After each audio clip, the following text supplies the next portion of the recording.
आज हम लोग पढ़ेंगे ब्लड ग्रुप्स। क्या पढ़ेंगे?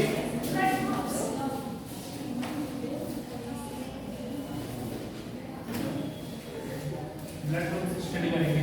कितने तरह के ब्लड ग्रुप होते हैं? Sir O positive, A positive, B positive. देखो दो तरह का एंटीजन मिलता है। अगर पूछा जाएगा हमारी बॉडी के अंदर तो कितने तरह का एंटीजन मिलता है? एंटीजन हमारे कितने तरह के होते हैं? कितने तरह के होते हैं? दो तरह के एंटीजन है, ए एंड बी। दो प्रकार के एंटीजन मिलते हैं हमारी बॉडी के अंदर, ए और बी। ठीक है, एक प्रकार का मिलता है और बी प्रकार का। इन्हीं से जो ब्लड ग्रुप बनेगा वो इन्हीं से बनेगा। ठीक है, अब कैसे बनेगा ब्लड ग्रुप? क्या हो सकता है?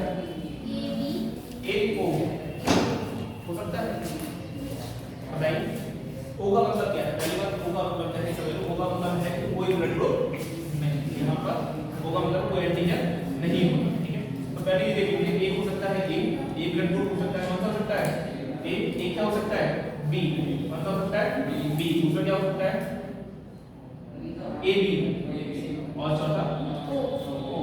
ठीक है, ये चार प्रकार के ब्लड ग्रुप हमारी बॉडी के अंदर ए मिलता है, बी मिलता है, ठीक है, ए बी मिलता है और ओ मिलता है। अब समझो ब्लड ग्रुप का मतलब क्या है।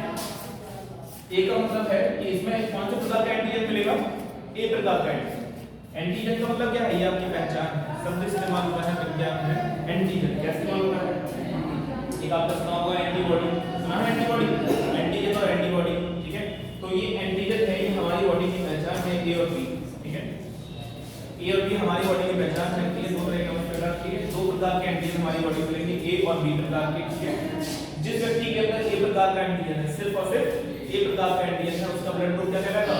ए ब्लड ग्रुप कहलाएगा। ठीक है, जिसके अंदर बी प्रकार का एंटीजन है उसका कहलाएगा बी प्रकार का कहलाएगा। जिसके अंदर ए और बी दोनों है, ठीक है, दोनों ब्लड ग्रुप, ठीक है, तो क्या कहलाएगा? A B. और जिसके अंदर कोई नहीं है, ना ए प्रकार का एंटीजन ना ही बी प्रकार का एंटीजन, क्या कहलाएगा आपका?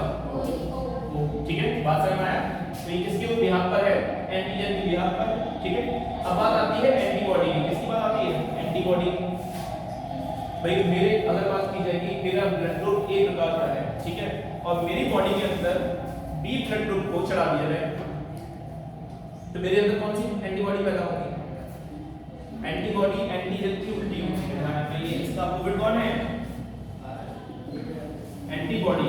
इसका अपोजिट कौन है? एंटीबॉडी। ठीक है, अपोजिट कौन है? एंटीबॉडी आया। ठीक है, एंटीजन का उल्टा है एंटीबॉडी। तो मेरी बॉडी है, मेरी बॉडी में मैं बचपन से जब से मैं मम्मी के पेट में था तब से मेरा शरीर जो बना था वो एंटीजन ए प्रकार का ब्लड ग्रुप मेरा क्या था? ए। मेरे शरीर का हिस्सा है वो ए प्रकार का है। ठीक है, मेरे बॉडी में कोई बी प्रकार का ब्लड ग्रुप बना है ना, उसका ब्लड मेरे शरीर में चढ़ा दिया गया। ठीक है, तो उसके शरीर में कैसा एंटीजन मिल रहा होगा? बी प्रकार। मेरा शरीर उस ए प्रकार से तो पहचानता है, बी प्रकार को नहीं पहचानता। जैसे ही मेरे शरीर में आएगा, मेरा शरीर महसूस करेगा कि मेरे शरीर में कौन आ गया है? दुश्मन आ गया है। कौन आ गया है ना? दुश्मन आ गया है। और दुश्मन के लिए हमारी बॉडी तैयारी करना प्रारंभ कर देगी, और प्रारंभ में क्या करेगी? फिर वो एंटीबॉडी जनरेट करना शुरू कर देगी। कौन सी? बी प्रकार की एंटीबॉडी। तो इसके लिए कौन सी एंटीबॉडी मिलेगी? B antibody. पेपर में पूछा जाता है कि ए प्रकार के ब्लड ग्रुप में किस प्रकार की एंटीबॉडी मिलेगी? जी सर, बता 2 मिनट से स्टार्ट कीजिए। आपको स्टार्ट जो मैं आपको बताऊं चीज की काम कर रहा वो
तो ये एंटीजन की बात चल रही थी, दो प्रकार के एंटीजन आपकी बॉडी के अंदर, ए और बी प्रकार के, ठीक है। आपकी बॉडी के अंदर ये प्रकार का एंटीजन है, तो एंटीबॉडी कौन सी रिलीज होगी? बी प्रकार की। अगर आपका बी एंटीजन का बॉडी है, मान लीजिए मेरा ब्लड ग्रुप कौन सा है? बी, और मेरे शरीर में कोई भी ब्लड ग्रुप डाल दिया गया है बी वाला नहीं है, ठीक है, चाहे वो कौन सा हो, ए बी हो चाहे ए हो, तो मेरी बॉडी के अंदर ये वाला डाला गया, ये डाला गया, तो कौन सा एंटीजन पैदा होगा? एंटीबॉडी पैदा होगा, ए एंटीबॉडी पैदा होगा, ए एंटीबॉडी पैदा होगा। चलो भाई इसके लिए ए एंटीबॉडी हो गया। अगर ए बी की बात करी जाए तो मेरी बॉडी के अंदर अगर ए बी प्रकार का ब्लड ग्रुप है, कौन सा ब्लड ग्रुप है मेरा? ए बी, मेरे अंदर क्या ए प्रकार का ब्लड ग्रुप डाला जा सकता है? अरे भाई मेरा बॉडी एंटीजन ए बी दोनों रखा हुआ है, ठीक है, दोनों मेरी पहचान है, तो मेरी बॉडी में क्या ए ब्लड ग्रुप वाला ब्लड दे सकता है? दे सकता है, क्यों नहीं दे सकता? मेरी बॉडी पहचान है कि मेरा ही हिस्सा है, ठीक है, क्या बी प्रकार का दे सकता है? दे सकता है। तो मेरे लिए अगर इन दोनों में से कोई भी चलाएगा तो मेरे लिए कोई एंटीबॉडी पैदा होगी नहीं। अगर मेरे अंदर ब्लड ओ ग्रुप चलाएगा तो ओ में तो कोई एंटीबॉडी होती ही नहीं है, चला सकते हैं ना, तो ये ए बी वाले में कोई एंटीबॉडी पैदा नहीं होगी। अगर बात की जाएगी ओ ब्लड ग्रुप की, इसकी बात की जाएगी ओ ब्लड ग्रुप की, तो अगर मेरे अंदर ओ ब्लड ग्रुप है, मेरे अंदर तो कोई एंटीजन है ही नहीं, तो मेरे अंदर अगर आपने ए प्रकार का ब्लड ग्रुप डाला तो क्या एंटीबॉडी पैदा होगी नहीं होगी? नहीं होगी, होगी भाई। मेरे अंदर तो कोई एंटीजन है ही नहीं, मेरे अंदर कोई पहचान का तंत्र ही नहीं है, जैसे ही आया मैं क्या कहूंगा? विरोधी है, विरोधी है, विरोधी है ना, तो कैसा पैदा हो जाएगा मेरे अंदर? ए प्रकार का हो तो ए प्रकार का एंटीबॉडी पैदा होगा, बी आया तो बी प्रकार का एंटीबॉडी पैदा होगा, और ए बी आया तो ए बी प्रकार का एंटीबॉडी पैदा होगा। बात समझ में आया?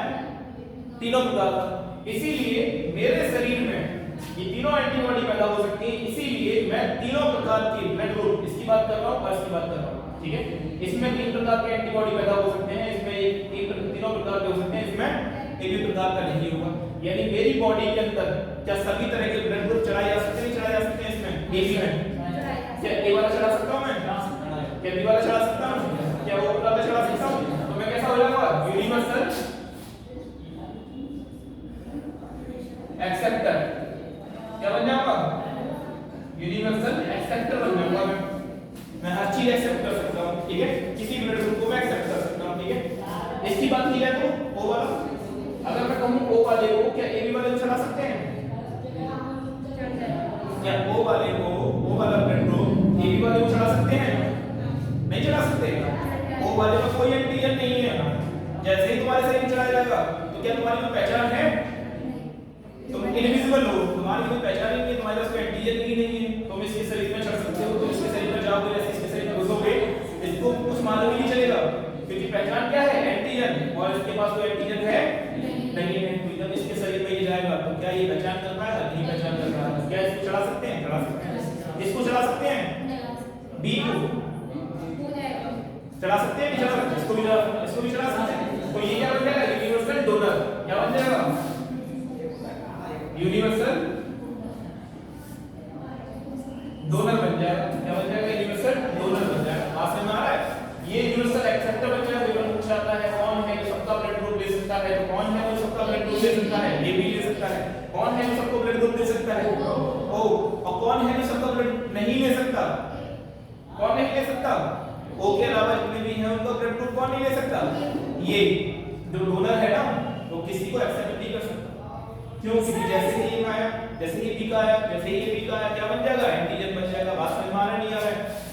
अरे बात समझ में आ रहा नहीं आ रहा है? सर मैं ये कहती ऐसा क्यों होता है? ऐसे क्यों होता है ना? ये ऐसा इसलिए होता है कि नेचुरल कुछ चीजें नेचुरल है, कैसी है? प्राकृतिक रूप से बनाई गई है। कैसे बनाई गई है? कुछ चीजें प्राकृतिक हैं, तो उन चीजें प्राकृतिक रूप से बनाई गई हैं, ठीक है। जो चीजें प्रकृति में बनी हुई हैं पहले से, उन पर हम सवाल नहीं उठा सकते, क्योंकि वो चीजें तो बनी है, ऑटोमेटिक बनी है, ठीक है। अब आप कहो कि भैया हमारे दो ही हाथ क्यों हैं, चार हाथ क्यों नहीं है? तो हमें प्रकृति ने ऐसा ही बनाया है। इसको मतलब ऐसे चढ़ाने से क्या कोई डिसीज तो नहीं हो सकती ना? मतलब वो एक्सेप्ट नहीं करेगा, उसका मतलब क्या बनेगा? जैसे मान एक्सेप्ट नहीं करेगा तो हमारा शरीर उसके खिलाफ लड़ने के लिए एंटीबॉडी पैदा करेगा। कौन पैदा करेगा? एंटीबॉडी। और अगर ज्यादा एंटीबॉडी शरीर में पैदा होगी तो क्या होगा? ताकत खत्म होगी, हमारी एनर्जी खत्म होगी, इसमें हम कमजोर होते चले जाएंगे, क्योंकि हमारे ताकत लगनी चाहिए हमारे शरीर को बनाने में, लेकिन लगेगी किसमें? एंटीबॉडी बनाने में। एक्स्ट्रा एनर्जी खर्च कर रहे हैं, क्या खर्च कर रहे हैं? एक्स्ट्रा। जहां पर हमें खर्च नहीं करना चाहिए वहां खर्च करेंगे तो नुकसान होगा बॉडी को, है ना। और नुकसान होगा, लड़ाइयां होंगी, जब अंदर ही लड़ाइयां होगी, रक्त में लड़ाई होगी, तो क्या होगा?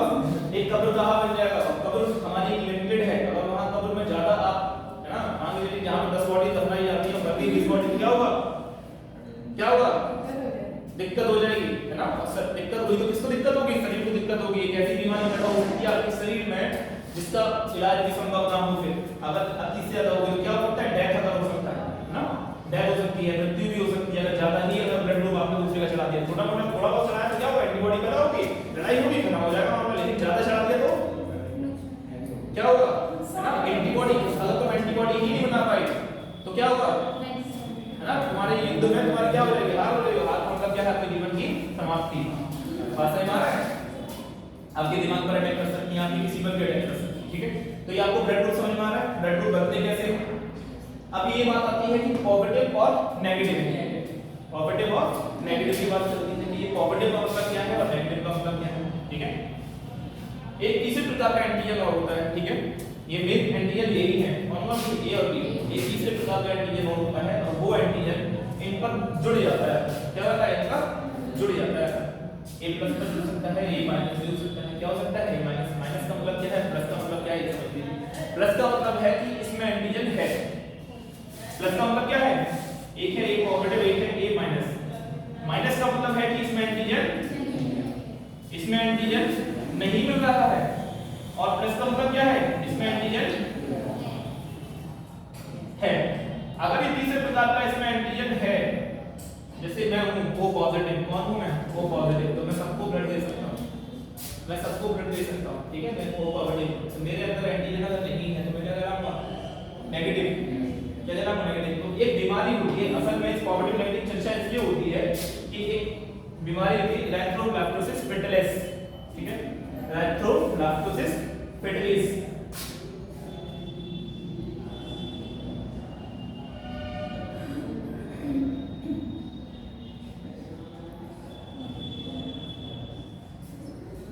इरेथ्रोब्लास्टोसिस फेटालिस क्या बीमारी है ये? होता क्या है कि अगर कोई ऐसा है जिसके शरीर में ये O पॉजिटिव है और एक O नेगेटिव, मान के चलिए एक O पॉजिटिव और एक नेगेटिव। अगर कोई ऐसा है जिसकी कोई लेडीज है, ठीक है? पति हुआ कौन? मान के चलिए अगर मेल है आपका O पॉजिटिव, कौन है? O positive. फीमेल है O नेगेटिव। ये पॉजिटिव है और ये नेगेटिव है, ठीक है? जब इनका बेबी होगा तो कैसा बेबी होगा? पॉजिटिव भी हो सकता है, नेगेटिव भी हो सकता है, डिपेंड करता है ना, डिपेंड करता है। मान के चलिए अगर बच्चा O पॉजिटिव हुआ, कौन सा हुआ? O पॉजिटिव वाला है ना, और महिला कौन सी है? O negative. तो क्या इसके अंदर पहले से एंटीजन है प्लस और माइनस वाला? नहीं है। बच्चा कैसा है? प्लस। अगर ये माइनस होता, अगर ये माइनस होता तो कोई दिक्कत नहीं थी। बच्चा कैसा होता? बेबी कैसा होता? माइनस, तो कोई दिक्कत होती नहीं, क्योंकि इसमें भी एंटीजन है, इसमें भी एंटीजन, इसके पास भी हो, इसके पास भी, दोनों के पास वो है, कोई दिक्कत नहीं है। भाई इसके पास नेगेटिव वाला तो है, लेकिन बात अगर दिक्कत ना हो जाती है कि बच्चा कैसा होता? पॉजिटिव। इसके पास ये एक ऐसा एंटीजन है जो इसके पास एंटीजन नहीं है। तो जिस समय बेबी बर्थ करता है और बीच में जो होता है एम्बिलिकल कॉर्ड, उसको ब्रेक किया जाता है, उसको काटा जाता है, तो उस समय थोड़ा सा ब्लड इसके शरीर में चला जाता है बाकी, ठीक है?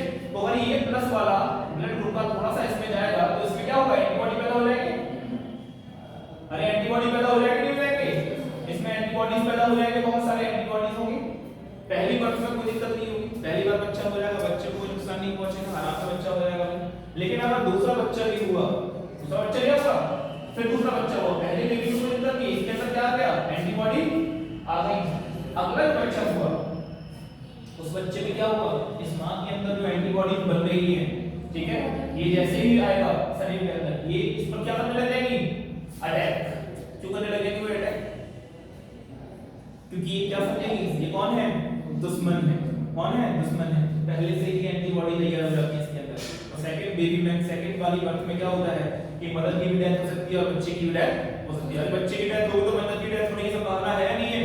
अरे पेट की कोख के अंदर, अगर कोख के अंदर बच्चा डेथ करता है तो क्या होगा? मां की भी डेथ होने की संभावना बढ़ जाती है। तो ये कहते हैं इरेथ्रोब्लास्टोसिस फेटालिस नाम की बीमारी में एक चेक कराया जाता है, डॉक्टर ये चेक करता है कि मां को कौन सा है और पिता को कौन सा है। मेन चीज ये है, इसको समझिए, थोड़ा सा समझ लो, ठीक है? पेपर में आपको बहुत डिटेल में नहीं है, इसको समझ लो कि सेकंड बेबी होने पर क्या होता है? अगर एक नेगेटिव होता है, अगर मां नेगेटिव हो तभी हो सकता है, ये कब होता है? जब मां नेगेटिव हो तभी हो सकता है। मां पॉजिटिव हुई तो कोई दिक्कत है? तो कोई दिक्कत नहीं है। बात समझ में आ रही है? ठीक है। तो ब्लड ग्रुप तेजी से नोट कर लीजिएगा, ठीक है। 4 ब्लड ग्रुप हैं, ठीक है, तेजी से नोट करिए। पहले 2 एंटीजन, हमारे शरीर में 2 एंटीजन बनते हैं, ए एंड बी, ठीक है। इनके ग्रुप में एंटीबॉडी कौन सी बनेगी?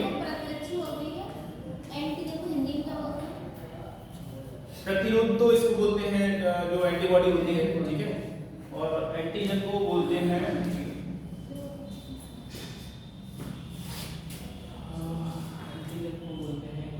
चलो मैं देख के बताता हूँ, ठीक है, हिंदी में। असल में मैंने ये सब इंग्लिश में नहीं पढ़ा, मेरा जो स्टडी रहा है वो इंग्लिश मीडियम में रहा है। जी सर,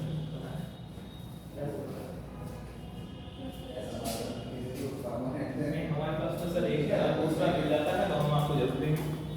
आपकी सेवा में तत्पर हैं, ये सब सभी ले रहे हैं। हमें तो एक भी है, वो तो एक हमारा लगता है काफी है। तो अच्छा दूसरा में सर बहुत ही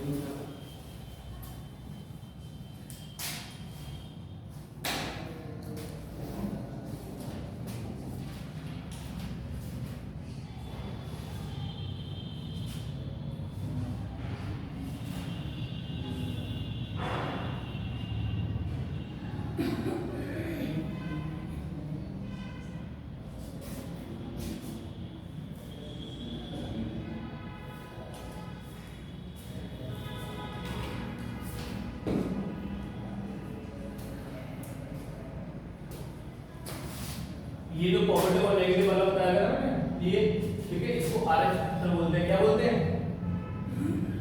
पेपर पूछा था आरएच फैक्टर क्या, तो ये भी क्या है, एक प्रकार का एंटीजन है, ठीक है, एक प्रकार का आरएच फैक्टर क्या है, एंटीजन। पहले लिखना एंटीजन लिखना, ठीक है, फिर एंटीबॉडी लिखना, कौन कौन सा एंटीबॉडी, एक के विरुद्ध में एंटीबॉडी पैदा होगा आपका ये वाला, ठीक है, बी प्रकार का, और बी वाले में कौन होगा, ए प्रकार का, ठीक है, एंटीबॉडी लिख देना। फिर किसको ब्लड दे सकता है और किसको ब्लड ले सकता है, दोनों चीजें ब्लॉक बनाना। यहाँ पर एक नया ब्लॉक बनाना और लिखना यहाँ पर कि ये प्रकार का किसको ब्लड दे सकता है, किसको दे सकता है और किससे ले सकता है, किससे,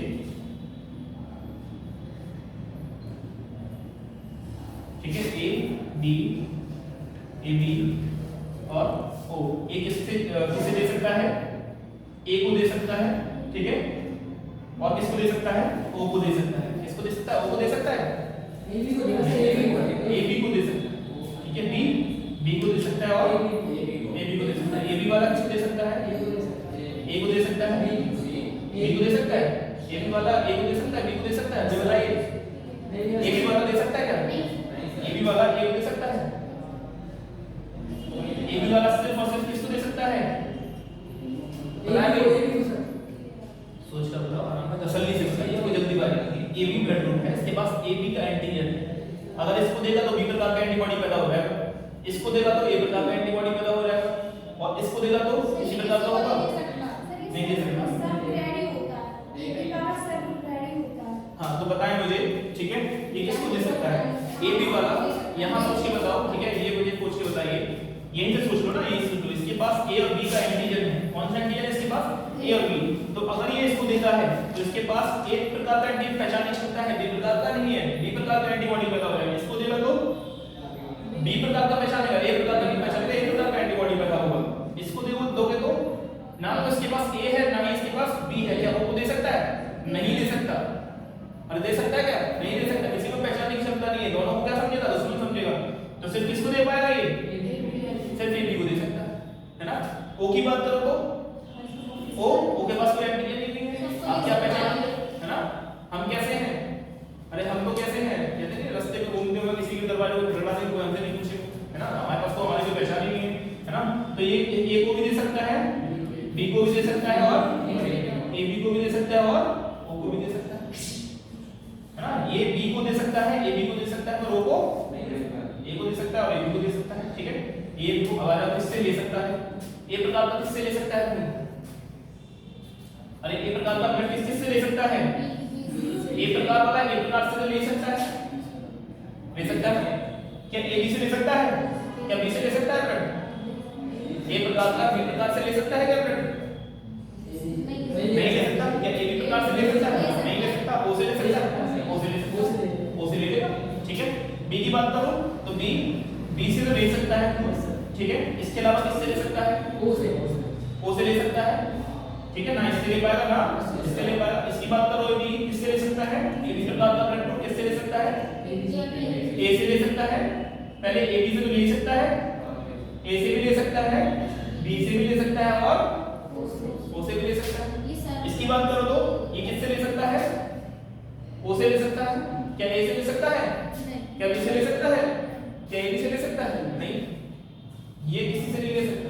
इसीलिए ये क्या बन गया, यूनिवर्सल डोनर और ये बन गया यूनिवर्सल एक्सेप्टर।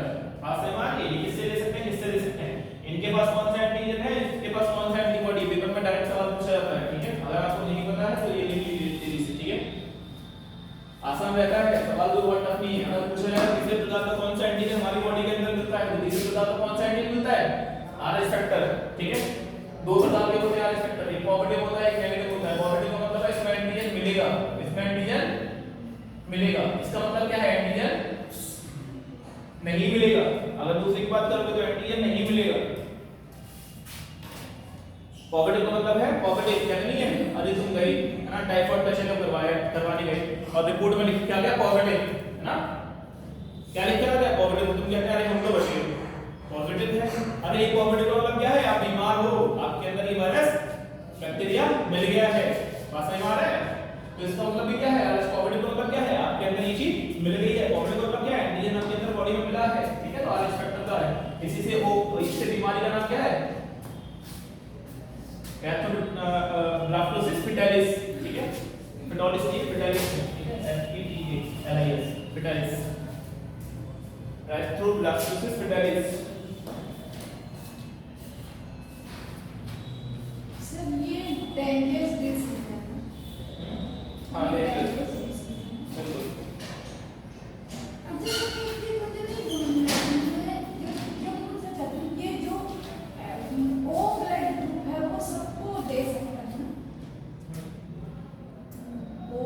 वो वाले के पास अपनी कोई पहचान नहीं मिलेगा, ठीक है।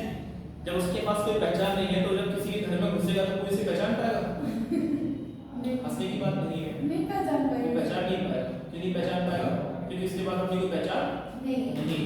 हमारे हमारे हमारे इस देश में, भारत में, अगर कोई व्यक्ति ऐसा हो जिसके पास कोई डॉक्यूमेंट ना हो, जिसकी माँ बाप कोई ना हो, कुछ भी ना हो, और वो कहीं भी घूमे, है ना, उसकी पहचान नहीं है, तो उसकी कोई पहचान नहीं पाओगे। लेकिन अगर उसकी दाढ़ी वाड़ी बड़ी है तो समझ जाओगे मुसलमान है। अगर वैसे नॉर्मल बात कर रहे हैं, है ना, तो अगर किसी की दाढ़ी बड़ी है तो पकड़ोगे तो क्या कहोगे, हिंदू राष्ट्र होगा तो क्या होगा, तो पकड़ोगे। अगर सिख होगा, है ना, तो पगड़ी से पहचान लो, क्यों भाई, पंडित जी होंगे तो अपनी तरफ लगा घूम रहे होंगे, है ना। तो ये चीजें क्या है, ये पहचान का ही वो बनाया गया है। अगर पहचान नहीं है पूरी तरीके तो आप ये पहचान नहीं सकते किस धर्म से संबंधित है। अगर आप दाढ़ी वगैरह ये तिलक वगैरह ये सब हटा देते हैं तो क्या होगा, इससे आपकी धार्मिक पहचान नहीं होगी। इसकी ब्लड ग्रुप की के ऊपर अपना एंटीजन नहीं है, तो इसका मतलब क्या है, इसके पास कोई पहचान नहीं, तो किसी के भी शरीर में जा सकता है, इसीलिए क्या बन जाता है, यूनिवर्सल डोनर, है ना। अब तक 6 से 7 बार ब्लड दे चुका हूं, ठीक है, जिसमें से 5 बार ब्लड मैंने ऐसे लोगों को दिया है जिनसे मेरा कोई वास्ता नहीं, जिनसे कोई मेरा मतलब नहीं। ब्लड देना कहते हैं सबसे बड़ा, पेपर में आया है सवाल ये, सबसे बड़ा वो क्या होता है, दान कौन सा होता है, रक्तदान। महादान क्या होता है, हाँ वो ठीक है, उसको महादान बोला जाता है, उसमें बोलते हैं बड़ी संख्या में कर सकते हैं, लेकिन असल में सब कुछ करते हैं। रक्तदान बहुत मुश्किल से करते हैं। कौन सा नेत्रदान, हाँ नेत्रदान भी बड़ा दान है, लेकिन रक्तदान से बड़ा, रक्तदान सबसे बड़ा दान माना गया, तो रक्त का माना है। नेत्र के बिना भी जिंदगी बच सकती है, लेकिन रक्त के बिना जिंदगी बचती नहीं है। जिस समय जरूरत पड़ती है रक्त की, और उसकी वजह क्या है कि आई तो वही व्यक्ति दे सकता है जो बहुत सुलझा हो, लेकिन रक्त ऐसी चीज है तो कोई भी दे सकता है, इतनी बड़ी चीज नहीं है। 250 ग्राम 300 ग्राम आपके शरीर से ब्लड निकल जाएगा तो ऐसा नहीं आप कमजोर हो जाओगे, किसी का जीवन बच सकता है। और कहते हैं वो हमेशा आपको फिर याद रखता है। जिस बच्ची की जान बची थी ना, मैंने यही दिया था, काफी कोरोना टाइम का दिया था, तो उसकी जो बच्ची की जान बची थी, उसकी माँ की बहुत हालत खराब थी।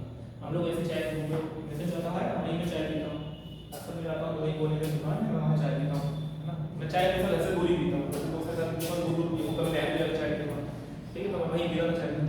कुछ लोग बात कर रहे थे, आपस में डिस्कस कर रहे थे, हाँ मालूम पड़ा ऐसी ऐसी समस्या होती है, उन्होंने कहा हमारा वो पॉवर्टी का सही में क्षमता है ना, चलो चलेंगे। बड़ी बच्ची नहीं थी, माँ थी, बर्थ हो गई थी बच्ची की, तो उस समय हमने दिया था, तो उनके घर पर हमारा थोड़ा आना जाना हो गया है ना, जो जल्दी भी अगर जाएंगे तो पता है क्या कहते हैं, कह रहे इसके अंदर तो तुम्हारा रक्त है भाई, इस पर तो तुम्हारा अधिकार है, इसमें तुम्हारा रक्त है। वो अलग चीज है कि इसका मतलब कुछ और भी होता है, लेकिन वो जिस भावना के साथ बोलते हैं वो अच्छा लगता है। तो जहाँ भी रक्त देने का मौका मिले, शरीर हष्ट पुष्ट है तो आप रक्त दे सकते हैं, क्यों भाई? नहीं है हष्ट पुष्ट बात अलग है, लेकिन अगर हष्ट पुष्ट शरीर है तो आप दीजिए, समस्या नहीं है। अच्छा, मेरा शरीर O पॉजिटिव है, मेरा शरीर में ब्लड कैसा है? O positive. तो मुझे बताइए क्या मैं AB नेगेटिव वाले को ब्लड दे सकता हूँ? ये तो सर्कुलर होता ही है, सर्कुलर सबको दे सकता है, वो तो सबको दे सकता है। यहाँ पॉजिटिव नेगेटिव का ही है, अनएक्सपेक्टेड की बात हो रही है, ठीक है? अगर मैं आपसे पूछूं कि देना तो है ही है, ठीक है, इतनी बड़ी बात नहीं है, दे सकते हैं, ठीक है, लेकिन एक बार अगर यहाँ पर एक O नेगेटिव वाला है और तो किसको प्रेफर करेंगे? O नेगेटिव को प्रेफर करेंगे, जिसके पास वो दूसरा लाइन नहीं है, माना कि इसका बहुत बड़ा असर नहीं पड़ता, लेकिन असर पड़ता है, ठीक है? पेपर में सवाल पूछा गया है, वैसे वो अच्छी तुम्हारे एग्जाम से संबंधित सवाल नहीं है, लेकिन तुम्हारे एग्जाम से संबंधित सवाल ही है भाई। तुम लोग किसी से राइटर वाले लोग हो, मैं थोड़ा सा उसमें काम करूँगा कि उसमें कुछ किताबों के नाम है ना, कुछ किताबों के नेम में जो है उसका फोटो पड़ा हुआ है मेरे पास, तो मैं मेंशन कर दूँगा आपको, देख लो, ठीक है? कुछ किताबें परचेज कर लो, ठीक है? तो मेंशन कर दूँगा, मेरा नहीं है, कोचिंग की तरफ से है, ठीक है? कोचिंग जो जिन चीज़ों को फोकस करती है, किताबों को फोकस करती है, उसका एक मेरे पास मुझे भी पड़े हुए पुराने निकाला तो मिल गया, फोटो टी-शर्ट डाल दूँगा, उसमें देख लेना, ठीक है? चलिए भाई आगे चलते हैं, इसको आगे हम हाँ, जो आपने पिछले टॉपिक पढ़ाए हुए हैं वो क्या किसी वीडियो पे है, जैसे हमने बेटा देख लेना पिछले पिछले में हम क्या आप देखो, ठीक है, नाम क्या है आपका बेटा? जी नाम क्या है आपका? प्रेम प्रेमलता। मम्मी पापा क्या करते हैं आपके? सर मेरे पापा कुछ नहीं करते, वो हर मीठी रोटी है, उन्होंने एक तरफ का ऑपरेशन। अच्छा, ये ब्लाइंड जो हुई हैं आप, ठीक है, ये जो ब्लाइंड हुई हैं आप, ये बचपन से ही है या बाद में हुई हैं? नहीं सर, मैं बचपन से ब्लाइंड। अच्छा, मदर है आपकी? नहीं सर, मेरी मदर नहीं। किसने पाला है आपके लिए? सर मैं अभी 1 साल बाद उनको एक्सपायर हुई, आपकी मदर के लिए एक्सीडेंट से एक्सपायर। सरकार की तरफ से फैसिलिटी मिल रही है आपके लिए सारी? सर ऐसे ज़्यादा कोई नहीं है, मतलब ऐसे कोई फैसिलिटी नहीं है सर। अच्छा, पढ़ाई के लिए कौन सपोर्ट कर रहा है आपके लिए? सर पढ़ाई के लिए पापा सब कुछ कर रहे हैं, थोड़ा बहुत वो भी जो वो कर रहे हैं। वैसे मैं तो सर आपको बताऊं तो बहुत विषम परिस्थितियों से गुजरते हुए अपनी पढ़ाई कर रही हूं। अच्छा, भाई है आपके? मेरा भाई है, लेकिन सर दोनों भाई में से कोई मुझे नहीं समझता। एक भाई ब्लाइंड हो गया है, मतलब 2 बच्चों को वो 4 बच्चे 2018 में ब्लाइंड हो गया, क्योंकि हमें नहीं समझता, हमें मतलब सर नहीं समझता। अच्छा, तुमको मतलब तुम्हारे घर में कोई नहीं समझता? क्या नहीं समझता? सर कोई भी मतलब आपको मैं बताऊं, अब देखिए सर, जिसके पास मान लीजिए मनी होती है, आप हम बड़े होते हैं, पैसा नहीं होता सर, वो किसी बात के लिए ये भी नहीं चाहते कि हम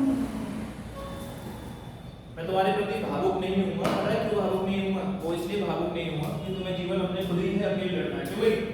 है ना, भावनाओं से जिंदगी नहीं गुजरती है ना?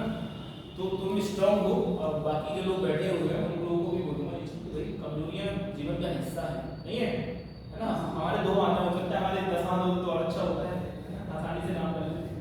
ये भी कमजोरी है कि हमारे 10 हाथ नहीं है, इनकी आंखें नहीं है ना, ये ब्लाइंड है, पूरी तरीके से 100% ब्लाइंड है ना बेटा, है ना? 100% ब्लाइंड है, इनकी भी क्या है, ये कमजोरी है, लेकिन इनके पास पॉजिटिव है, जिनके हाथ में सही सलामत है, जो ये महसूस कर सकती है चीज़ों को, बोल सकती है, समझ सकती है। लेकिन आंखें बड़ी चीज होती है, फिर भी तुम्हारी हिम्मत ना तारीफ के काबिल है ना, अच्छे से करो, और निश्चित तौर पर आपको हर कोने पर, हर शराइ पर आपको सपोर्ट करने वाले लोग मिल जाएंगे, ठीक है? तो अगर तुमको घर से बहुत बड़ा सपोर्ट नहीं मिल पा रहा है, इसका मतलब ये नहीं कि तुमको बाहर से नहीं मिलेगा, ठीक है? बाहर तुम जिस जगह भी खड़ी होगी ना, वहाँ लोग कहते नहीं है कि लोग जालिम हो गए आज की दुनिया में, लेकिन सच बताएं तो ऐसा नहीं है कि लोग जालिम हो गए। जब जरूरत पड़ती है तो लोग एक दूसरे के काम भी खड़े होते हैं, ठीक है? तो तुम जहाँ भी खड़ी होगी तुमको सपोर्ट करने वाले, हेल्प करने वाले लोग मिलते रहेंगे, है ना? जीवन बहुत लंबा है, लेकिन निश्चित तौर पर तुमको मिलेंगे, तो अपनी मेहनत करो, ठीक है? तुमने पूछा था कि ये लिंक कहाँ मिलेगा, है ना? हाँ सर, YouTube पर बहुत सारे वीडियोस पड़े हुए हैं, जरूरी नहीं है एक है। हमारे यहाँ क्या है कि हमारे यहाँ थोड़ा सा लाइट की समस्या है, तो वीडियो अपलोड नहीं हो पाते हैं। मोबाइल की कैपेसिटी बहुत ज़्यादा है, सभी वीडियो आपको मोबाइल पर नहीं मिलता है। तो सर कोई बात नहीं, आप बस हमें छोटी सी हेल्प दे दीजिएगा, हाँ, जो भी बताओ। आपने टॉपिक पढ़ाए हैं वो हमें एक बार नोट करके दीजिएगा, तो हो सकता है नोट को बेटा बच्चों से लेना पड़ेगा, नोट तो ये बच्चों की बात है, लेकिन आप देखो नोट करके दे दें हमें, तो हम फिर उससे नहीं, आप इनकी फोटो स्टेट करवा ली, लेकिन पढ़ोगी कैसे? नहीं सर, ये बोल रही है टॉपिक की लिस्ट बना के दे दो, हम अच्छा, यूट्यूब पे सुन सुन के पढ़ेंगे। अच्छा, टॉपिक की लिस्ट बना के दे दें। हाँ, मैं जो पिछले टॉपिक पढ़ाए आपने वो मैं ठीक। लिस्ट बना के देती हूँ, हम YouTube पे से। ठीक है, 2-3 टॉपिक हुए हैं, साइंस से ज़्यादा टॉपिक नहीं हुआ, आपको बता दें, ठीक है? परेशान मत। चलिए भाई, है ना, अब हम लोग चलेंगे अनुवांशिकी पर, ठीक है? सेक्स डिटरमिनेशन कैसे होता है, ठीक है, इसके बारे में थोड़ी स्टडी करेंगे, पेपर में पूछा जाता है,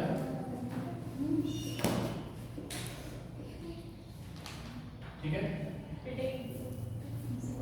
वंश अनुवांशिकी, इसके बारे में थोड़ा सा स्टडी करेंगे, ठीक है? क्या है ये हमारी बॉडी के अंदर, ह्यूमन के अंदर कितने क्रोमोसोम संख्या है? अच्छा, हम लोग साइंस पढ़ रहे हैं, कॉम्पिटिटिव साइंस पढ़ रहे हैं। अरे हम लोग साइंस पढ़ रहे हैं, कॉम्पिटिटिव साइंस पढ़ रहे हैं। कॉम्पिटिशन का पढ़ रहे हैं। कॉम्पिटिशन की साइंस में बहुत टेस्ट में आने की जरूरत नहीं होती है, सवाल जहां से आता है वहीं से पढ़ेगा आप। कितना क्रोमोसोम संख्या हमारे अंदर? 46। अगर बात करें एक पेयर की, तो कितने पेयर हैं? 23 पेयर हैं, ठीक है? यानी कि 22 प्लस x y, ठीक है? पेयर की संख्या की बात करेंगे, अगर गुणसूत्र संख्या की बात करेंगे ह्यूमन के अंदर, अगर ह्यूमन की बात करेंगे, सिर्फ ह्यूमन की बात कर रहे हैं, सभी जीनों की बात नहीं कर रहे हैं। ह्यूमन के अंदर अगर क्रोमोसोम संख्या की बात की जाएगी तो 46 क्रोमोसोम है, टोटल पेयर की बात की जाए 23 पेयर है, और उसकी बात की जाएगी तो ऑटोसोम्स है 22, है ना, और ये है सेक्स क्रोमोसोम, ठीक है, x और y, ठीक है? इसकी बात की जाए ये 2 है, ठीक है, अगर इसकी बात की जाए 22 पेयर, ठीक है? ये 46 है ना, इसे बोलते हैं डिप्लॉइड सेल। कैसे सेल पर बोलते हैं? डिप्लॉइड। एक होती है मोनोप्लॉइड, एक होती है डिप्लॉइड। डिप्लॉइड का मतलब होता है क्रोमोसोम के 2 पेयर होना, ठीक है? सेम क्रोमोसोम की 2 कॉपी हमारे अंदर है, क्या है वो? डिप्लॉइड है, ठीक है? 23 डबल है, ठीक है? तो ये डिप्लॉइड सेल है। लेकिन अगर बात करेंगे सेक्स सेल की, किसकी बात करेंगे? जनन कोशिका की बात करेंगे, सेक्स सेल की बात करेंगे या जनन कोशिका की बात करेंगे? किसकी बात करेंगे? जनन कोशिका की बात करेंगे, ठीक है? सेक्स सेल की बात करेंगे, सेक्स क्रोमोसोम की बात करेंगे, कितने हैं ये? 2 हैं। कितने हैं? 2, ठीक है? और सेक्स सेल की बात करेंगे, अगर क्रोमोसोम की बात करेंगे तो 2 हैं, x और y। अगर सेक्स सेल की बात करेंगे तो ये होती है मोनोप्लॉइड। कैसी होती है? मोनोप्लॉइड। यानी कि उसमें कितना मिलेगा? 22 मिलेगा। कितना मिलेगा? 22। टोटल क्रोमोसोम की संख्या जो मिलेगी वो 23 मिलेगी। अगर बेस करके देखेंगे तो यहाँ पे मिलेगा 22 प्लस x, या फिर मिलेगा 22 प्लस y, ठीक है? बात समझ में आ रही है? अरे यहाँ पर तो ये पेयर है, और ये देखिए क्या है, ये पेयर की संख्या है। अगर इसकी बात करोगे तो ये पेयर की संख्या है 46 में 23 पेयर की संख्या है 22 प्लस x y, ठीक है? अगर इसकी बात करोगे तो ये डिप्लॉइड सेल है। अगर हमारे पूरे शरीर की कोशिका की बात की जाए तो कोशिका कौन सी है? डिप्लॉइड सेल की कोशिका कौन सी है? कायिक कोशिका है। कौन सी कोशिका होती है? कायिक। कायिक का मतलब क्या होता है? शरीर की कोशिका, ठीक है? और इसकी बात करोगे तो ये जनन कोशिका। जनन कोशिका कैसी होती है? मोनोप्लॉइड। और ये होती है डिप्लॉइड। कायिक कोशिका शरीर की जितनी भी कोशिकाएं हैं हमारे शरीर की, वो सारी की सारी कोशिका कैसे होंगी? डिप्लॉइड सेल की होंगी, ठीक है? अगर बात की जाए कि आपकी जनन कोशिका, तो जनन कोशिका कैसी होगी? आपकी मोनोप्लॉइड होगी, ठीक है? ये जनन कोशिका जो होती है वो 23 होती है, या तो 22 प्लस x या 22 प्लस y, ठीक है? अब मान के चलिए एक है मेल, एक है फीमेल। क्या है? मेल का साइन कैसा होता है? लिखा है नहीं लिखा है? ये होता है। और फीमेल का साइन कैसा होता है? ये होता है ना? तो ये मान लीजिए ये मेल है और ये फीमेल है, ठीक है? ये 2 हैं, ठीक है? इनके बीच में क्या होता है? क्रॉस होता है, शब्द इस्तेमाल होता है क्रॉस, ठीक है? तो क्रॉस होता है इनके बीच में। तो एक जनन कोशिका इसकी है, एक जनन कोशिका इसकी है। अगर बात करूंगा मैं फीमेल की, तो फीमेल के अंदर ऑलवेज क्रोमोसोम का क्या रहता है? 22 प्लस XX होता है। फीमेल के अंदर होता है 22 प्लस XX। 22 प्लस पेयर है ये, यानी कि अगर इसे हम कहा जाए तो क्या कह सकते हैं? 44 plus XX। 22 pair plus XX, यानी 22 पेयर का मतलब क्या? 44, है ना? माइनस में 44 XX या फिर 44 प्लस XX, ऐसे भी लिख सकते हैं। ये 46 है, ये 46 है, ये सॉरी, ये इसकी बात करेंगे, इसकी बात करिए, इसकी बात करोगे फीमेल की तो क्या आएगा? 22 प्लस XX या फिर 22 44 प्लस XX। ये पेयर है, क्या है ये पेयर है, ठीक है? ये 46 हो गया। इसकी कोशिका में बात करो तो इसके पास से क्या क्या आ सकता है 22 और x आ सकता है। इसके पास से दो तरह की कोशिका बन सकती है। अगर बात करोगे मेल की, तो मेल के पास दो प्रकार की कोशिका बनती है, या तो बनेगा 22 प्लस x की कोशिका या बनेगी 22 प्लस y की कोशिका। दो कोशिका बन सकती है। इसकी बात करोगे तो इसके पास हमेशा सेम कोशिका बनेगी 22 प्लस x। चार कोशिका बनती है, ठीक है। अर्धसूत्री विभाजन होता है। कौन सा विभाजन होता है? ध्यान रखना, चार कोशिकाओं से इसके बीच में जो नई कोशिकाओं का निर्माण होता है, नई कोशिकाओं का निर्माण होता है, इस विभाजन का नाम होता है अर्धसूत्री। अर्धसूत्री विभाजन। पेपर में पूछा गया है कि ना कौन से विभाजन के द्वारा ये चार को ध्यान रखना है। एक कोशिका से कितनी कोशिका बनती है? चार कोशिका, ठीक है। तो यहां बात करें 22 प्लस x, 22 प्लस y, यहां पर बनेगा 22 प्लस x। अब देखिए सेक्स का डिटरमिनेशन कैसा होता है। डिटरमिनेशन का मतलब है कि निर्माण कैसे होता है, किसका लड़का बनेगा कि लड़की बनेगी, ठीक है। अगर मान लीजिए पुरुष से जो आपका स्पर्म गया, ठीक है, क्या होता है यहां पर, ठीक है, इसके लिए छोड़ दीजिए, सिर्फ ये ध्यान रखिए, ये है आपकी जनन कोशिका। ये जनन कोशिका में 22 प्लस y की इसके साथ जुड़ती है तो क्या बनेगा? क्या बनेगा? मेल बनेगा। क्या बनेगा? मेल बनेगा, ठीक है, मेल बन जाएगा।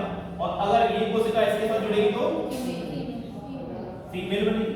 बात समझ में आ रही है? पेपर में अगर पूछा जाता है कि मेल का निर्माण कैसे होता है, फीमेल का निर्माण कैसे होता है, अगर पूछा जाए सेक्स डिटरमिनेशन के लिए जिम्मेदार कौन व्यक्ति है, पुरुष है या महिला है? तो पुरुष जिम्मेदार है ना। इसकी संख्या एक ही होती है, ठीक है। 1 मंथ में सिर्फ एक ही रिलीज होता है। अगर अंडे की बात करोगे, ओवा की बात करोगे तो सिर्फ एक ही होता है, ठीक है। एक ही होता है, ध्यान रखना, एक महीने में सिर्फ एक होता है। 1 ओवरी से एक ही जाता है, ठीक है। अगर मान लीजिए एक ही अंडे निकला, लेकिन यहाँ स्पर्म यानी शुक्राणु की संख्या लाखों की तादाद में होती है, मिलियंस होती है। ये इसके पास गए, इस ओवा के आसपास गए, बहुत सारे गए। इस ओवा ने इसमें से किसी एक को चूज करना है, ठीक है। उसने अगर चूज किया किसको, है ना, तो क्या बन जाएगा? मेल। अगर इसको चूज किया तो फीमेल। कुछ लोगों का कहना ये भी होता है, ठीक है, क्या कहते हैं कि अरे चूज तो इसी ने किया ना, देखो तुरंत बदल गया। अगर स्टेटमेंट देखोगे, है ना, माना कि इन्होंने दोनों दिए, लेकिन दरवाजा तो आप ही ने खोला ना, कि आपको बाइक के लिए खोलना था कि एक्स के लिए खोलना था, तो जिम्मेदार कौन बन गया? जिम्मेदार कौन बन गया? फीमेल या मेल? फीमेल। मतलब देखोगे, अगर डायरेक्शन से देखोगे तो आपको कुछ और चीज दिखाई देगी, लेकिन सच्चाई ये है कि सेक्स डिटरमिनेशन में किसको जिम्मेदार माना जाता है? पुरुष को जिम्मेदार माना जाएगा।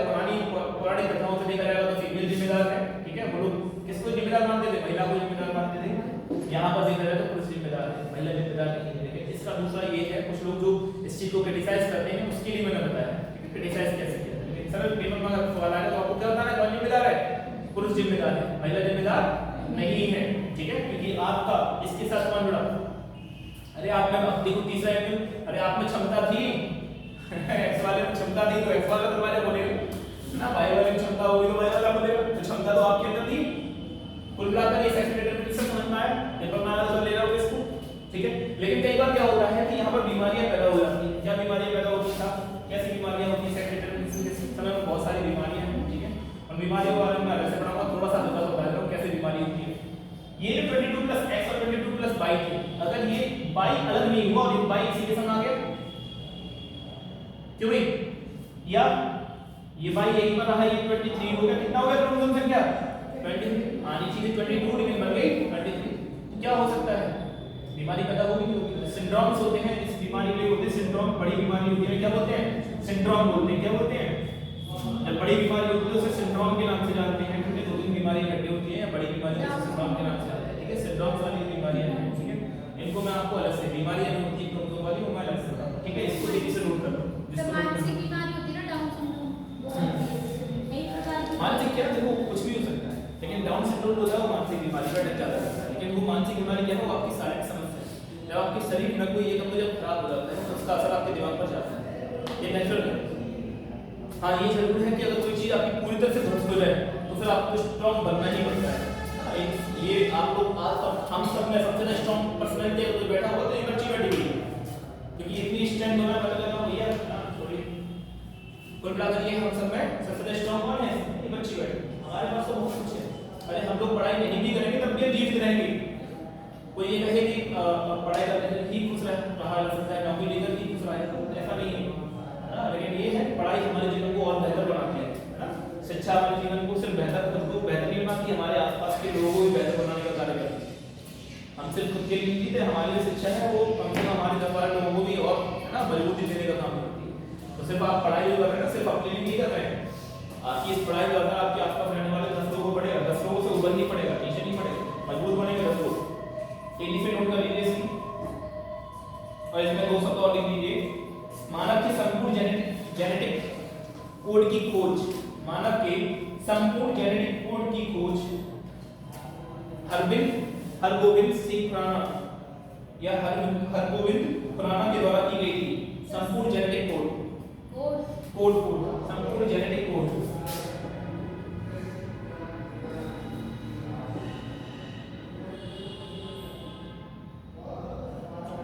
Genetic code Hargobind Khurana.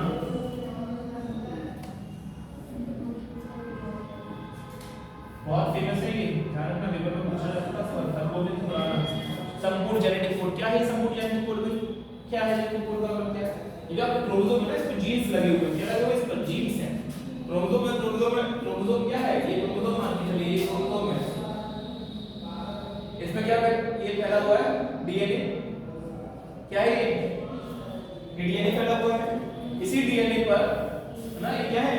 Jeans बने हुए हैं, और जीन्स जो होता है वो 3 कोड का बना हुआ है। ठीक है, वो 3 जो कोड्स है ना, वो कोड्स पूरे बनाए गए हैं, और कोड्स की पूरे हमारे जेनेटिक कोड की ह्यूमन के अंदर, मानव के अंदर जो जेनेटिक कोड बना हुआ है सभी क्रोमोसोम का, उनका एक एक करके पूरा जो विश्लेषण दिया है, निकाला है, किसने निकाला है ना? हरगोविंद खुराना। जेनेटिक कोड की खोज की है, हमारे शरीर के जितने जेनेटिक कोड है ना, उनको खोज किया है ना, कि ये वाला जीन यहाँ पर है, ये वाला जीन यहाँ पर है, ये वाला जीन यहाँ पर है, ये जीन का कोड ये है, यहाँ पर ये। जब मैं आपको डीएनए बनाऊंगा ना, है ना, डीएनए बनाऊंगा, आरएनए बनाऊंगा, ठीक है, उस समय समझाऊंगा, ठीक है। अभी डिटेल में नहीं जा रहे हैं, अभी मेन जो पोर्शन है, ठीक है, जिससे आपके अंदर आकर्षण बढ़े, थोड़ा सा इसके प्रति जानने का इच्छा जागृत होती है, चीजें सीखने का मन करता है। इच्छा जागृत नहीं होगी, सीखने का मन कहां से करेगा? नोट कर लो, तेजी से नोट कर लो इसे एक बार। यहाँ पर ध्यान रखिए ना, अर्धसूत्री विभाजन है। क्या है यहाँ पर? अर्धसूत्री विभाजन। इसे बोलते हैं पूर्ण अर्धसूत्री विभाजन। इसे बोलते हैं सर अर्धसूत्री विभाजन। एक कोशिका से 4 कोशिकाओं का निर्माण होता है, अर्धसूत्री कोशिका। अर्धसूत्र का मतलब है यहाँ पर 46 मिल रहे थे, उससे कितने हो गए? आधे हो गए। सूत्र आपका गुणसूत्र क्या था? 46 का था, वो 23 का हो गया, यानी कैसा हो गया? अर्ध हो गया। सूत्र आपका आधा हो गया।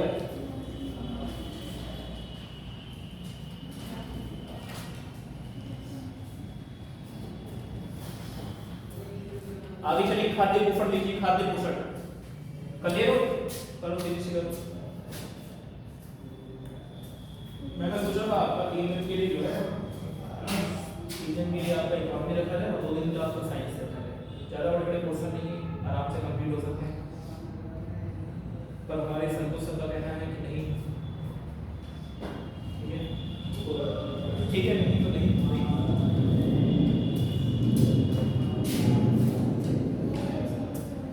हमारा काम तो पढ़ाना है, चाहे इधर पढ़वा लो, चाहे उधर पढ़वा लो, लेकिन मैं कोशिश करूँगा जो चीज़ मैं पढ़ाऊँगा उसका मैं टेस्ट लूँगा अपनी तरफ से, ठीक है।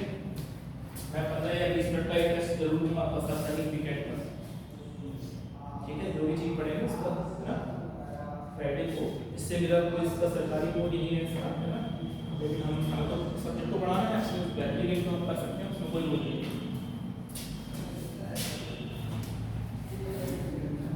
खाद्य पोषण लिखिए। खाद्य पोषण इसमें लिखिए। खाद्य पोषण इसमें लिखिए, भोजन वह पोषण पदार्थ है, भोजन वह पोषक पदार्थ है जो किसी जीव के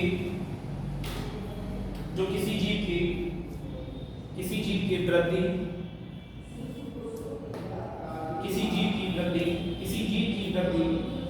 उसके कार्य और उसकी जीवन क्रियाओं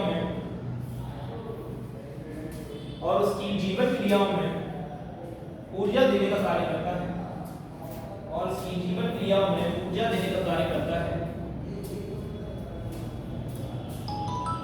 उसकी जीवन क्रियाओं में ऊर्जा देने का कार्य करता है, ठीक है। नमस्कार सर।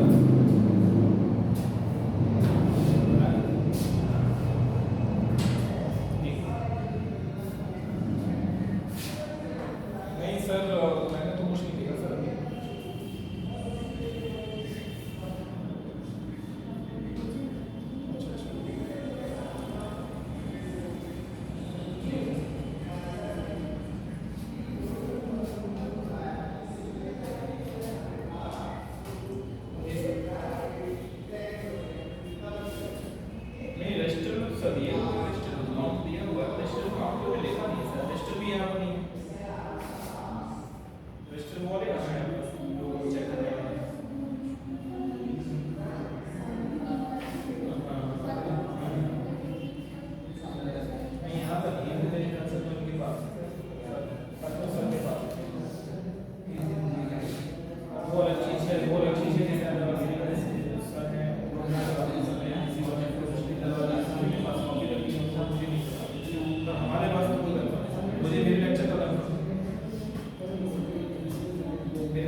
पहला लिखिए मुख्य अवयव कौन से हैं, पोषक तत्वों की आपके मुख्य अवयव कौन से हैं। पहला लिखिए कार्बोहाइड्रेट,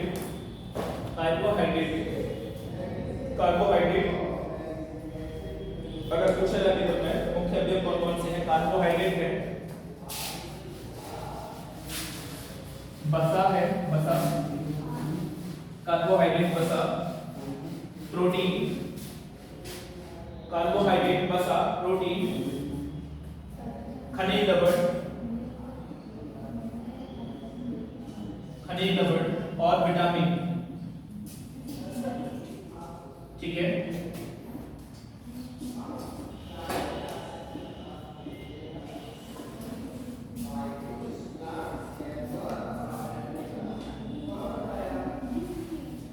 कार्बोहाइड्रेट ये 5 प्रकार के आपके मुख्य अवयव हैं पोषक के। ठीक है,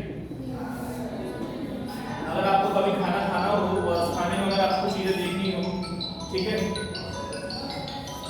मुझे सर क्लास करिए, हाँ आ रही है, कोई दिक्कत नहीं, बात कर लेते हैं, सब लोग आ रहे हैं, नहीं कल हो सकता है क्लास में।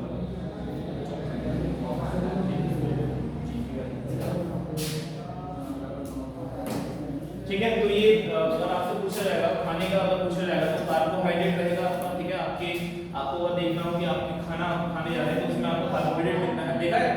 अरे कई बार खाने का पैकेट मार्केट से खरीदते हो तो उसमें लिखा होता है कि कार्बोहाइड्रेट का परसेंट इतना है, मसाला का परसेंट इतना है, प्रोटीन का इतना है, नहीं लवण के नाम भी लिखे होते हैं, विटामिन के नाम भी लिखे होते हैं। ठीक है, लवण के नाम लिखे होते हैं, पोटेशियम का सब कुछ लिखा होता है कि ये इतना है, इतना है, इतना है ना, उनकी मात्रा लिखी होती है, साथ में विटामिन भी लिखा होता है, कौन कौन सा विटामिन है इसमें है भी है या नहीं है।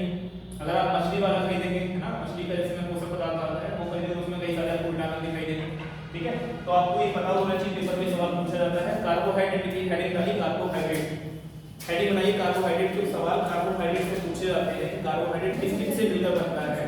ठीक है, पेपर में पूछा जाता है किस किस में कार्बोहाइड्रेट मिलता है, तो ये लिखिए इसमें हेडिंग बनाइए कार्बोहाइड्रेट। कार्बोहाइड्रेट में 3 प्रकार के तत्व मिलते हैं, 3 तत्व मिलते हैं, एक का नाम C, एक का नाम है H और एक का नाम है O।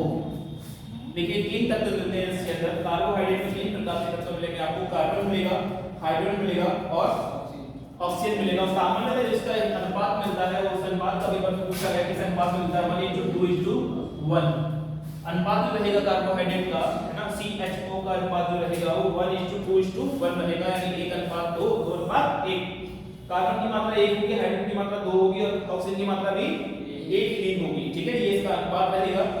अगर पूछा जाए कि हमारे शरीर का कार्बोहाइड्रेट कितना परसेंट भाग बनाता है, तो हमारे बॉडी का जो भाग बनाता है वो बनाता है 1%। हमारे पूरे शरीर का कार्बोहाइड्रेट मात्र और मात्र कितने परसेंट भाग बनाने का कार्य कर रहा है, 1% भाग बनाने का कार्य कर रहा है। ठीक है, अगर पूछा जाता है कि क्या क्या बनाएगा, तो देखिए इसमें जो हमारे शरीर का बाह्य कंकाल है, शरीर का बाह्य कंकाल कौन सा है भाई? अरे कौन सा शरीर का बाह्य कंकाल? स्किन। अरे ये आपका बाह्य कंकाल क्या है? स्किन वगैरह ये सब क्या है? बाह्य कंकाल है, ये पर क्या है? आपका बाह्य कंकाल है। ठीक है, तो लिखिए यह शरीर का बाह्य कंकाल, कोशिका भित्ति तथा आनुवांशिक पदार्थ, कोशिका भित्ति, बाह्य कंकाल,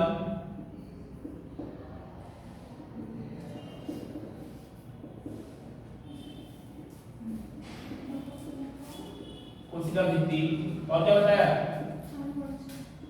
आनुवंशिक पदार्थ। मुख्यतः अगर कार्बोहाइड्रेट आपको दिखाई देगा तो ये यहाँ पर दिखाई देगा आपको, और मात्र 1% आपको बॉडी का बनाएगा, तो क्या बहुत इंपोर्टेंट है? इसीलिए कार्बोहाइड्रेट को बहुत बल दिया जाता है क्या? नहीं देते। ठीक है, किस किस से मिलता है? ठीक है, सोर्स क्या है? लिखिए इसके खाद्य सोर्स कौन कौन से इसके मुख्य खाद्य सोर्स हैं, तो लिखिए आलू, फल, अनाज, सरकरा, आलू, फल, अनाज, सरकरा, आलू, फल और आलू मिलता है, फल में आलू मिलता है, फल में मिलता है, अनाज जितने भी हैं उनमें कार्बोहाइड्रेट मिलता है, सरकरा ग्लूकोज, ठीक है, शक्कर, सरकरा क्या है? ठीक है, रोटी, दूध, रोटी में बहुत मिलता है कार्बोहाइड्रेट, किसमें मिलता है? रोटी में। ठीक है, रोटी में मिलता है, दूध में आपको दिखाई दे जाएगा, दूध में। ठीक है, आलू में आपको बहुत दिखाई देगा,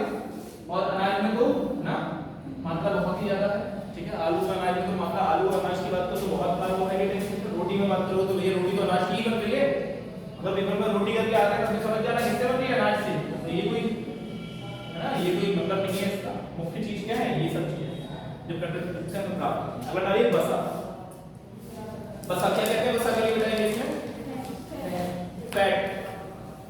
लिखिए बसा, बसा दो चीजों से मिलकर बनता है, एक है बसीय अम्ल और ग्लिसरॉल।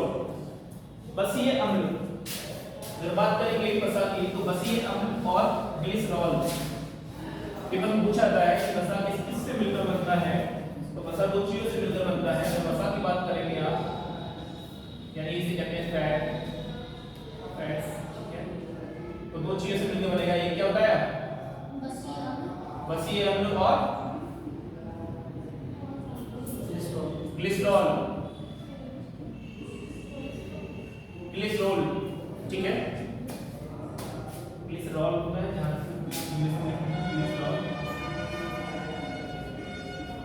ग्लिसरॉल भी कहते हैं, ठीक है। हिंदी में आप कैसे प्रोनाउंसिएशन करिए, ये शब्द है बसीय अम्ल और ग्लिसरॉल। इसमें भी तीन तत्व पाए जाते हैं। देखिए तत्व अगर पेपर पूछा है तो तीन तत्व इसमें भी मिलते हैं, CHO, इसमें भी तीन तत्व मिलते हैं। देखिए तत्वों की संख्या इसमें भी क्या है, CHO, लेकिन यहाँ अनुपात की बात नहीं है, ठीक है।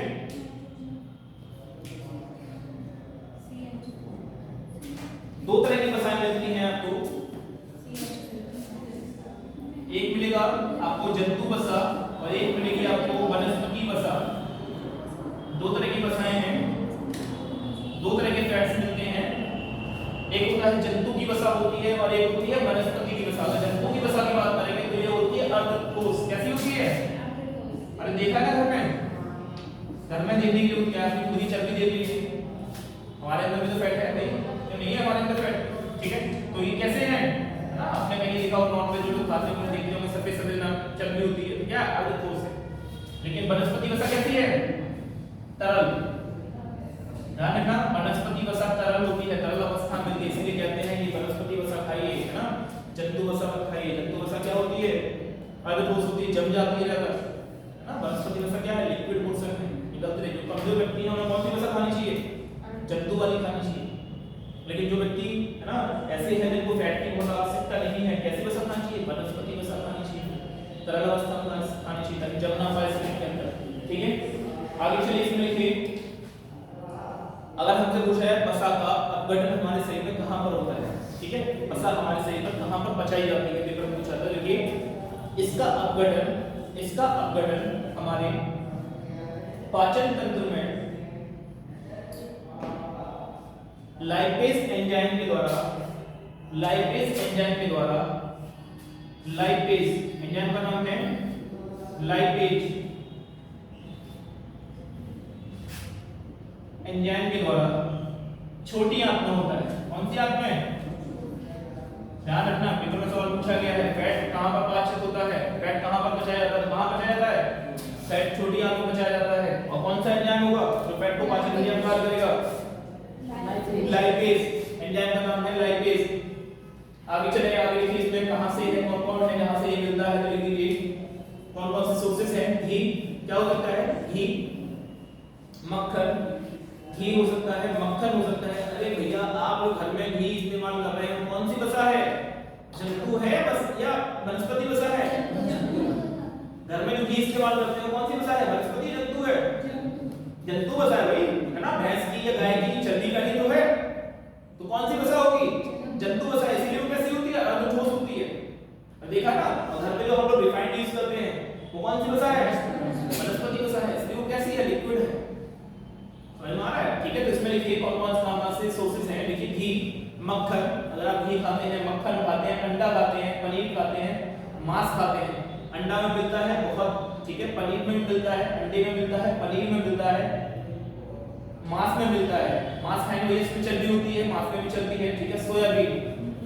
सोयाबीन में भी क्या है, फैट मिलता है, ध्यान रखना, सोयाबीन में भी फैट है, सोयाबीन में फैट की मात्रा होती है। सोयाबीन में अधिकतर मात्रा किसकी है, प्रोटीन की, लेकिन कुछ मात्रा किसकी भी है, इसकी भी है, मेरे सवाल आ चुका है, ठीक है। आगे चलिए, इसके द्वारा कौन सा रोग उत्पन्न होता है, इसके द्वारा कौन से रोग उत्पन्न होते हैं,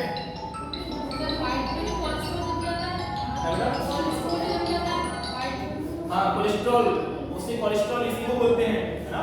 तो इसमें ये हृदय रोग, जी सर,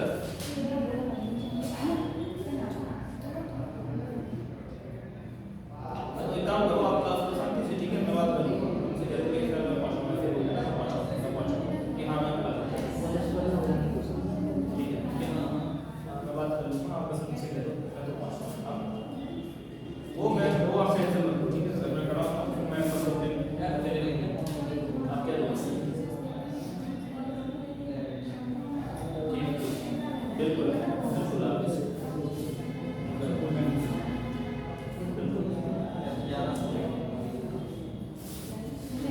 हाँ भाई, तो ये क्या क्या क्या करता है, ये फिल्टर रोग उत्पन्न हुआ, इसके बाद क्या होगा, अगर कोलेस्ट्रॉल जम जाता है, कहते हैं कोलेस्ट्रॉल जम गया है ना, क्या होता है, फैट जम गया। कौन सा रोग उत्पन्न होता है इससे मुख्यतः? हृदय रोग। कौन सा रोग उत्पन्न हुआ इससे मुख्यतः? हृदय रोग। तो इसके द्वारा आपकी हार्ट डिसीजेज पैदा होती है, हृदय रोग उत्पन्न होता है इसके द्वारा, ठीक है।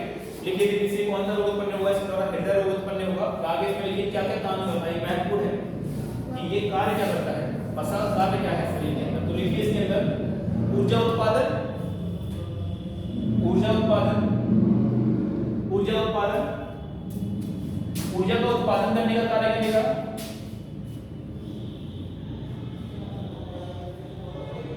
कोशिका के निर्माण में भागीदारी करेगा, कोशिका का निर्माण, कोशिका का निर्माण। और ये जो ऊर्जा उत्पादन करता है, इसी के द्वारा हमारी बॉडी के निश्चित तापमान को बनाए रखने के लिए, है ना, शरीर के निश्चित, हमारी बॉडी का तापमान कितना है, 98 पॉइंट, बताओ बताओ, हाँ 98 पॉइंट फ़ारेनहाइट में बता दियो, है ना, 70 डिग्री सेल्सियस, ठीक है। शरीर के निश्चित तापमान को बनाए रखने के लिए कौन योगदान करता है, ठीक है। केल्विन में लगाएगा, फ़ारेनहाइट में लगाएगा, ये डिग्री सेल्सियस की बात कर रहे हैं, हम देखते हैं यूनिट क्या है, ठीक है। तो हम डिग्री सेल्सियस की बात कर रहे हैं, 70 डिग्री सेल्सियस, ठीक है, सामान्य बात हम सेल्सियस पूछा जाता है, ठीक है। शरीर का निश्चित तापमान बनाए रखने के कौन जिम्मेदार है, कौन जिम्मेदार है, फैट जिम्मेदार है। फ़ारेनहाइट में देखना पड़ेगा, मुझे याद नहीं, फ़ारेनहाइट में मुझे लग रहा है यहाँ तक वाला तो 58 के आसपास ही होना चाहिए, हाँ 58.7 के आसपास, क्योंकि 37 है ना, लगभग 18 या 19 के आसपास जुड़ता है, राइट। जीरो पर जितना ये जीरो ना, उतने पर 18 या 22 देखना पड़ेगा मुझे एक बार, ठीक है, बहुत टाइम लगेगा, बड़ा हुआ है। तो शरीर के निश्चित तापमान को बनाए रखने के लिए कौन जरूरी है, पेपर में पूछा जाएगा सवाल, शरीर के निश्चित तापमान को बनाए रखने के लिए कौन आवश्यक तत्व है बॉडी का, कौन है, विटामिन है, क्या है भाई, मानसी, मानसी क्या है, घर जब बनता है ना, तो उसकी एक एक ईंट बहुत जरूरी होती है, यानी आपकी जिंदगी में जो आप पढ़ रही हो ना, आगे आने वाला रिजल्ट जो पेपर दोगी, उसमें ये एक एक सेकंड आपकी जिंदगी, एक एक मिनट है ना, जिसका पढ़ाई करने का मौका है, नहीं पढ़ रही तो वो इम्पोर्टेंट है ना। या तो पढ़ाई करूँगा, एंजॉय करूँगा, कोई तरीके से पढ़ाई करूँगा, उसमें मन लगा पढ़ाई कर रहा है, ठीक है। तो निश्चित तापमान को बनाने के लिए कौन आवश्यक है, कार्बोहाइड्रेट, फैट, प्रोटीन, कौन आवश्यक है, विटामिन, फैट आवश्यक है, वसा आवश्यक है, ठीक है। पेपर में पूछा जाएगा तो आप हिसाब से कर लीजिए। और आगे चलिए, यह जल में अवलेय है, पेपर में पूछा जाता है, जल में अवलेय है, अघुलनशील, अवलेय कहिए या अघुलनशील कहिए, जबकि यह जल में अवलेय है, अवलेय है, जबकि ये पेपर में पूछा जाता है किस में ये विलय हो जाता है, जबकि यह एसीटोन, बेंजीन और क्लोरोफॉर्म, जबकि यह एसीटोन, जबकि यह एसीटोन, बेंजीन व ग्लिसरॉल, जबकि यह एसीटोन, बेंजीन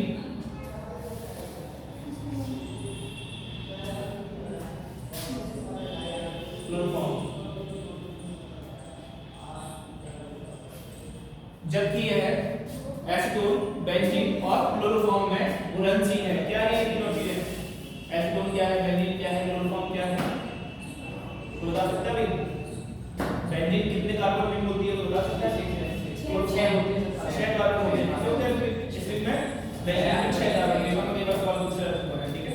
एसीटोन क्या है, कीटोन का है, किसका है, कीटोन का है, क्लोरोफॉर्म आपको घर में देखिए, वो जो चोट लग जाती है लोग सफाई करते हैं, क्या है वो क्लोरोफॉर्म की है, ठीक है, सफाई होती है। इन तीनों चीजों में किसको बोल सकते हैं, बसा हुआ, इसीलिए क्लोरोफॉर्म इस्तेमाल किया जाता है, देखा है ना, बहुत ज्यादा देरी से ग्रहण कर देता है, बोल देता है तुरंत चीजों को, गंदगी भरा हो गया तो क्या कर देता है, देरी से घोल देगा, ठीक है।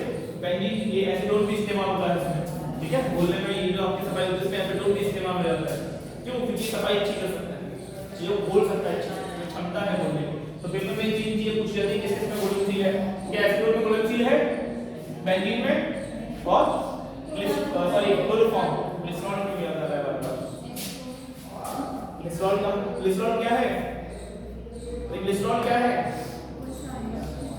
बसीय अम्ल और ग्लिसरॉल, ये दो चीजें मिलकर क्या बनाती हैं, वसा। वसा के दो तत्व हैं, दो चीजें ब्रेक होती है वसा, किस में होती है, बसीय अम्ल। ये क्या है, एसिडिक पार्ट है। कौन सा पार्ट है, एसिडिक। पूछा जाता है पेपर में कौन सा अम्ल वसा के अंदर मिलता है, तो कौन सा अम्ल मिलता है, बसीय अम्ल मिलता है, एसिडिक अम्ल नहीं है, बसीय अम्ल।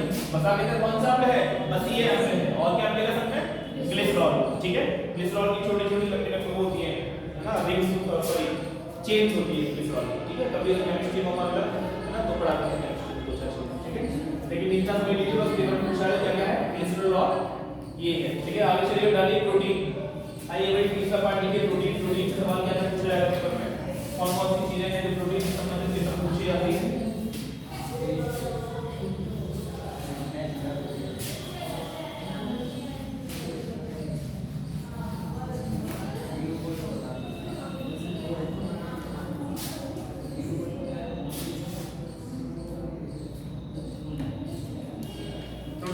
हिंदी में प्रोटीन और इंग्लिश में भी इसको बताओ क्या कहते हैं इंग्लिश में, फैट। और क्या कहते हैं, लिपिड्स, सुना इसमें लिपिड, ठीक है।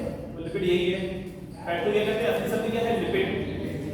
फैट का असली शब्द क्या है, सॉरी वसा का असली शब्द क्या है, लिपिड,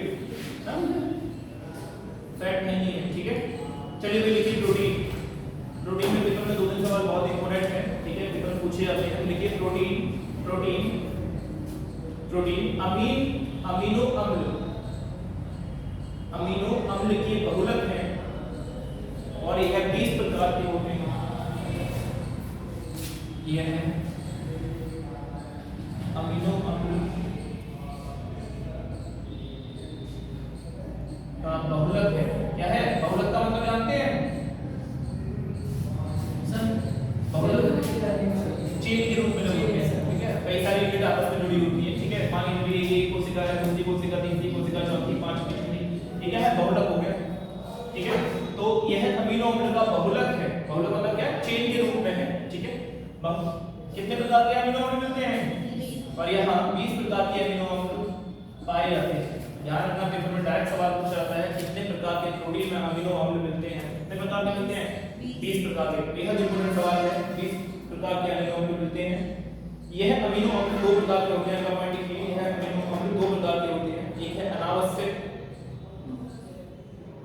एक है अनावश्यक और एक है आवश्यक।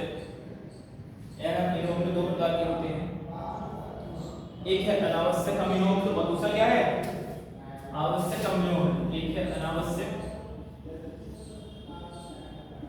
और एक है, क्या मतलब है अनावश्यक और आवश्यक, यह शरीर स्वयं बनाता है, शरीर द्वारा संश्लेषित, शरीर द्वारा संश्लेषित। शरीर के द्वारा जब चीज कुछ बनाई जाती है तो उसे बोलते हैं संश्लेषण। क्या वो प्रकाश संश्लेषण सुना होगा, प्रकाश संश्लेषण वही का निर्माण होता है। ये भी क्या है, संश्लेषण का मतलब होता है बनाना। जो शरीर के द्वारा बना दिया जाए वो अमीनो अम्ल कौन से कहलाएंगे, अनावश्यक, और वो है आवश्यक जो शरीर के द्वारा नहीं बनाया जा रहा है। अरे हमें आवश्यकता किसकी पड़ेगी, तो हमारा शरीर नहीं बना पाता है, किसी की तो आवश्यकता है हमारे शरीर। तो कौन कहां से हमको ये तत्व मिल सकते हैं, कौन-कौन से है ना, कहां से आवश्यक हमें अमीनो अम्ल मिलते हैं। लिखिए आवश्यक अमीनो अम्ल कहां से मिलते हैं, दालें।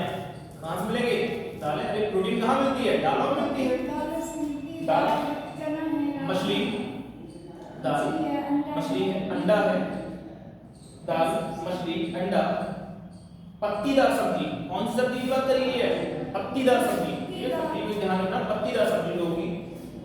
फूलगोभी खाने की पत्ती है क्या, फूल है, पत्ती का पत्तीदार सब्जी, जैसे पालक वगैरह, पत्तीदार सब्जी। दूध, फल में मिलता, ध्यान रखना, फल में भी मिलती है प्रोटीन। फल, सोयाबीन, मटर, ना महत्वपूर्ण उदाहरण है सोयाबीन है, मटर है, सेम पनीर और दही, सेम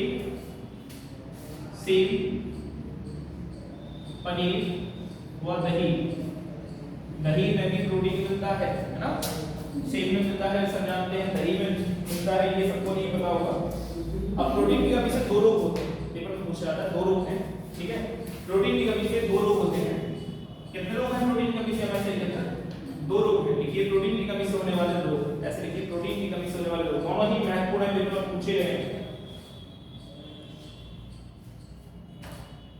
एक का नाम है क्वासियोलकर, क्वासियोलकर, क्वासियोलकर, हाँ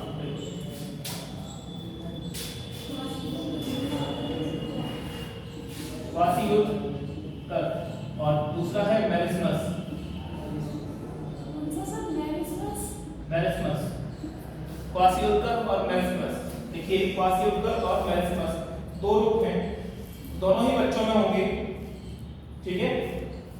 एक होता है जो 1 साल से कम के बच्चों में होगा और दूसरा होगा 18 महीने से ऊपर के बच्चों में।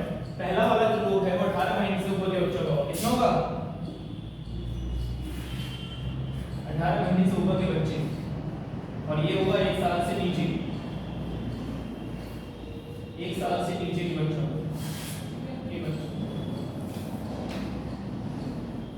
18 महीने से ऊपर के। क्वासियोलकर बीमारी है और मेरिस्मस की बीमारी है, पेपर में डायरेक्ट पूछा जाता है क्वासियोलकर बीमारी किस कारण होती है? तो किस कारण होती है? प्रोटीन की कमी के कारण। पेपर पूछा जाएगा किसकी होती है? बड़े बच्चों में होती है, छोटे बच्चों में होती है? बड़े बच्चों में। 18 महीने से ऊपर की बात करेंगे तो बड़े बच्चों में, 18 महीने से ऊपर, हाँ 18 महीने से ऊपर के बच्चों, ठीक है। और 1 साल से नीचे किसमें होगा? मेरिस्मस। अगर आपके घर में कोई बच्चा है जो टेढ़ा मेढ़ा सा है ना, और 1 साल से छोटा है, तो उसमें कौन सी बीमारी है? मेरिस्मस बीमारी है, क्वासियोलकर नहीं, ठीक है। मेरिस्मस नाम की बीमारी होगी। इसलिए लिखिए खरी रबड़, बस टाइम हो गया मेरे ख्याल से, है ना, इतना काफी है आज के लिए, टाइम आपका हो चुका है, ठीक है। ये जितना साइंस का पोर्शन है, ठीक है, इसको एक बार रीड कर लेना। हम लोग अपने फ्राइडे को टेस्ट जरूर लेंगे।